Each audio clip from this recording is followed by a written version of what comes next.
തിരിച്ചടി കടുപ്പിച്ച് ഇറാൻ. പശ്ചിമേഷ്യയിൽ സംഘർഷം രൂക്ഷമാവുകയാണ്. ഇസ്രായേലിലും ഇത്തരത്തിൽ ഇറാൻ മിസൈൽ പതിച്ചിട്ടുണ്ട്. അതും ജനവാസ കേന്ദ്രങ്ങളിലാണെന്ന വിവരമാണ് പുറത്തുവന്നിരിക്കുന്നത്. അതേസമയം അമേരിക്കയ്ക്കെതിരെയും ഇറാൻ തിരിച്ചടിച്ചിട്ടുണ്ട്. 3 സൈനികർ കൊല്ലപ്പെട്ടു എന്നാണ് വിവരം. പശ്ചിമേഷ്യയിലെ സംഘർഷങ്ങളിൽ ഇസ്രായേൽ പ്രധാനമന്ത്രി ബെഞ്ചമിൻ നെതന്യാഹുവിനെ വിളിച്ച് ഇപ്പോഴത്തെ സംഭവ വികാസങ്ങളിൽ ആശങ്ക അറിയിച്ച് പ്രധാനമന്ത്രി നരേന്ദ്രമോദിയും രംഗത്ത് വന്നു. സാധാരണക്കാരുടെ സുരക്ഷയ്ക്ക് മുൻഗണന നൽകണമെന്നും എത്രയും വേഗം സംഘർഷം തീർക്കണമെന്നും മോദി ആവശ്യപ്പെട്ടു. UAE പ്രസിഡന്റുമായും മോദി ഫോണിൽ സംസാരിച്ചു. പരമാധികാരം സംരക്ഷിക്കാനുള്ള UAEയുടെ നീക്കങ്ങൾക്ക് മോദി പിന്തുണ അറിയിച്ചെന്ന് UAE പ്രസിഡന്റ് അറിയിച്ചു. വിഷമമേറിയ കാലഘട്ടത്തിൽ UAEക്കൊപ്പം നിൽക്കുന്നുവെന്നും മോദി വ്യക്തമാക്കുകയും ചെയ്തു. സമാധാന ശ്രമത്തെ പിന്തുണയ്ക്കുന്നു. ഇന്ത്യൻ സമൂഹത്തെ സംരക്ഷിച്ചതിന് നന്ദിയെന്നും മോദി UAE പ്രസിഡന്റിനെ അറിയിച്ചു. അതേസമയം ഇറാൻ US സംഘർഷം രൂക്ഷമാകുന്നതിനിടെ സമാധാന ചർച്ചകൾക്ക് ഇറാൻ സന്നദ്ധത അറിയിച്ചതായി ഒമാൻ പറഞ്ഞു. ഇത് സംബന്ധിച്ചിട്ടുള്ള ഇറാൻ വിദേശകാര്യമന്ത്രി അബ്ബാസ് അരാങ്ചിയുമായി ഒമാൻ വിദേശകാര്യമന്ത്രി ആശയവിനിമയം നടത്തി. മധ്യസ്ഥ ചർച്ചകൾക്ക് ഒമാൻ നേതൃത്വം നൽകുമെന്നാണ് പുറത്തുവരുന്ന റിപ്പോർട്ടുകൾ. ഇറാൻ US സംഘർഷം രൂക്ഷമാകുന്നതിനിടെ സമാധാന ചർച്ചകൾക്ക് ഇറാൻ സന്നദ്ധത അറിയിച്ചതായി ഒമാനും വ്യക്തമാക്കി.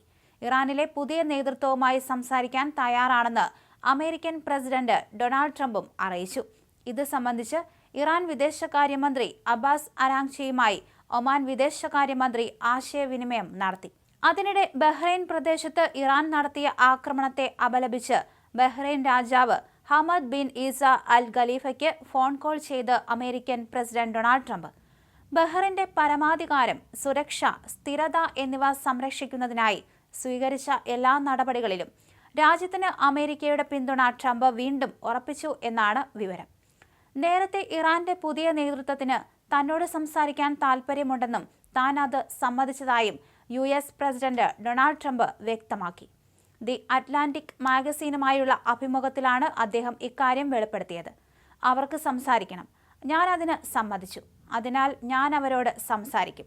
അവർ ഇത് നേരത്തെ ചെയ്യേണ്ടതായിരുന്നു. പ്രായോഗികവും എളുപ്പവുമായ കാര്യങ്ങൾ അവർ മുൻപ് ചെയ്യണമായിരുന്നു. അവർ വളരെ വൈകി. ഫ്ലോറിഡയിലെ തന്റെ വസതിയിൽ വെച്ച് ട്രംപ് പറഞ്ഞു. ഞാൻ ആരോടാണ് സംസാരിക്കുകയെന്നോ അത് ഞായറാഴ്ചയോ തിങ്കളാഴ്ചയോ നടക്കുമോ എന്നൊന്നും ട്രംപ് വ്യക്തമാക്കിയിട്ടില്ല. അടുത്ത കാലത്ത് അമേരിക്കയുമായി ചർച്ചകളിൽ ഏർപ്പെട്ടിരുന്ന ചിലർ ഇപ്പോൾ ജീവിച്ചിരിപ്പില്ലെന്നും ട്രംപ് കൂട്ടിച്ചേർത്തു.